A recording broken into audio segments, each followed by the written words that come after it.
السلام عليكم.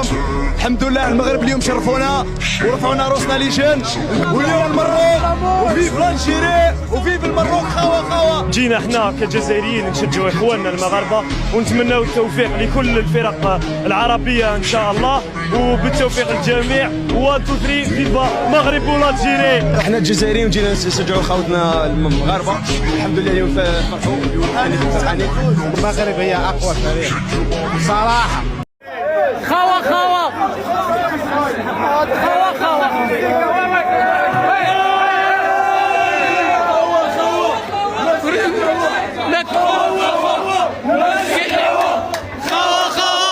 ماشي عداوه، خوا ماشي عداوه.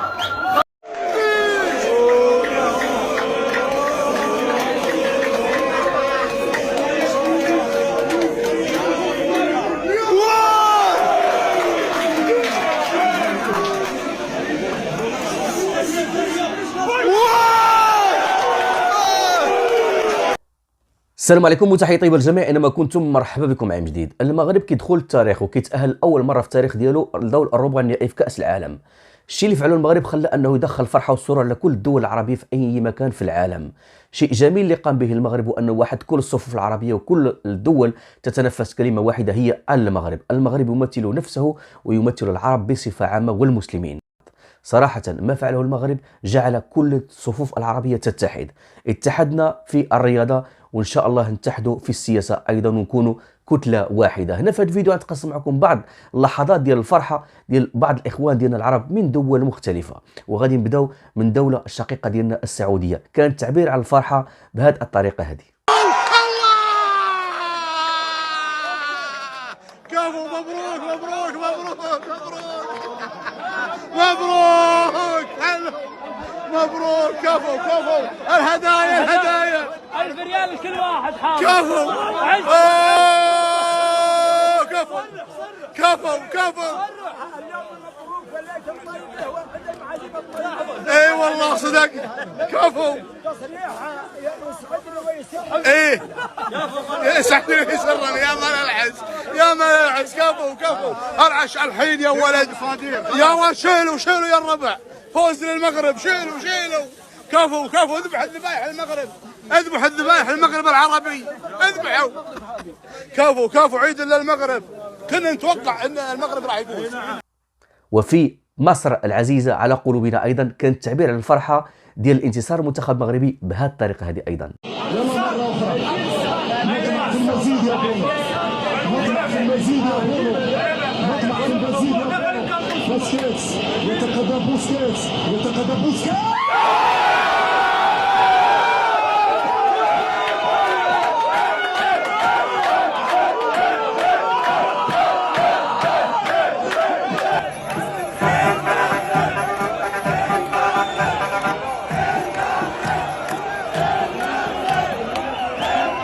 أما في ليبيا العزيزة كان التعبير عن الفرحة بهذه الطريقة كما غتشوفوا دابا.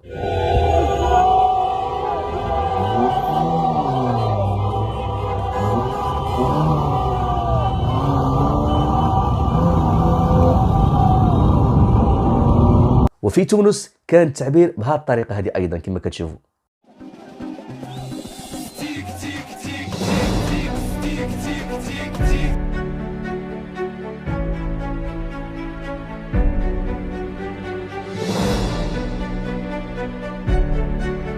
أما في فلسطين العربية والعزيزة على قلوب كل المسلمين كان التعبير ديالهم بالفرحة بالفوز ديال المنتخب المغربي بهذه الطريقة.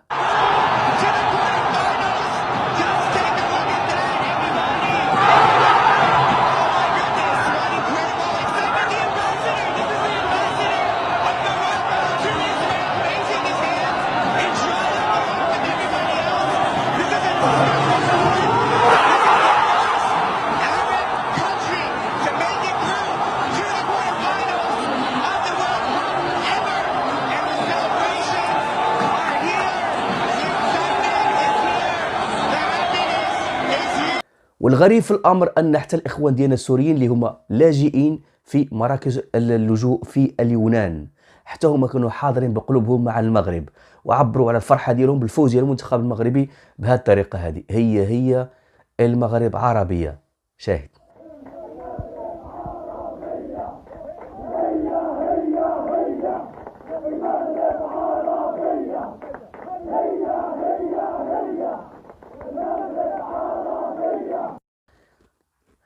صراحه هذه الاشياء اللي تقاسمتها معكم تثلج الصدر، وكتاكد شيء واحد، ان كاين واحد الحب عربي مشترك، غير هو ما كانش باين. كانت خاص شي حاجه اللي غتجمعوا، شي حاجه، شي حدث اللي غيجمع هذا الحب العربي اللي كاين واحد الحب اللي هو مشترك بين كل الدول رغم تباعد المسافات، وكنحملوا دم واحد وكنحملوا دين واحد، وعندنا نفس العقليه ونفس التفكير ونفس التوجيه.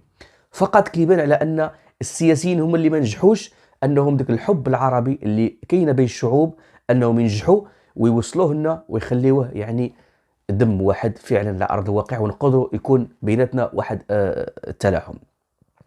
لحد الساعه كاين واحد الفشل سياسي في هذه النقطه هذه اللي كنترجاو خير ان شاء الله في الايام القادمه انها تصلح، لان العرب الا تكتلوا كانوا قوه والله العظيم يشكلوا قوه ضاربه جدا في العالم كله.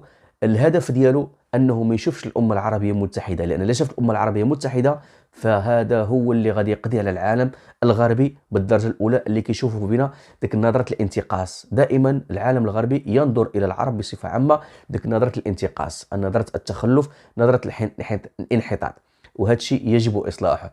الكره واحد حاجه اللي بينت الحب ديال الشعوب ما بينها وما بعضها، الشيء اللي خاص ان السياسيين يدرسوه ويفهموه. هذا الشيء كامل اللي كنتكلموا عليه دابا الفضل كيرجع بالدرجه الاولى لمن؟ الفضل بالدرجه الاولى لقطر الشقيقه والصديقه والعزيزه على قلوبنا جميعا. قطر فعلت واحد العمل اللي هو كبير وكبير بزاف، لولا قطر لما كنا نعيش هذه اللحظات الجميله صراحه. قطر جمعات العرب، قطر جمعات المسلمين، قطر نفقات على انها تدافع على الدين ديالها اللي هو الاسلام واللي كيهمنا كاملين. قطر حاولت توصل رسائل للعالم انها دوله يعني دولة سلمية ودولة تحب الخير للجميع، وأنها دولة يعني ترحب بالجميع، وأنها دولة لا خوف منها ولا خوف عليها.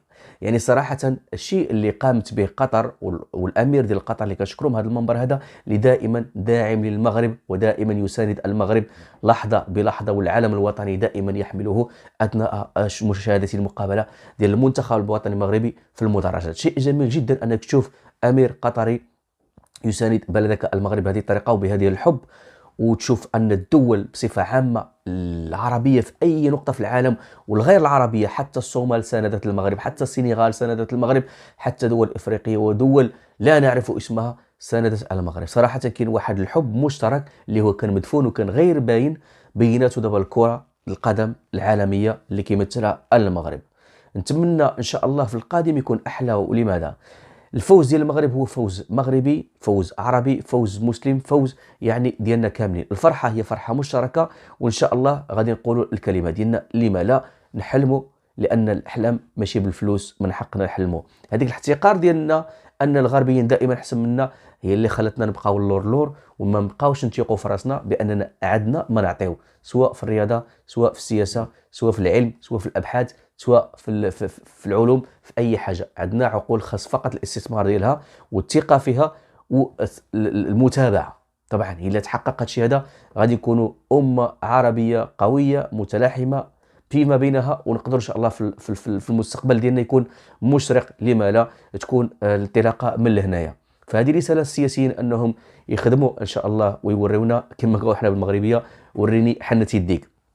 تحية تقدير واحترام مني إلى كل الدول العربية بدون استثناء، كل الدول اللي ساندت المغرب عربية أو غير عربية، لأن أصلا حتى الدول الأفريقية ساندت المغرب واحد المساندة شرسة.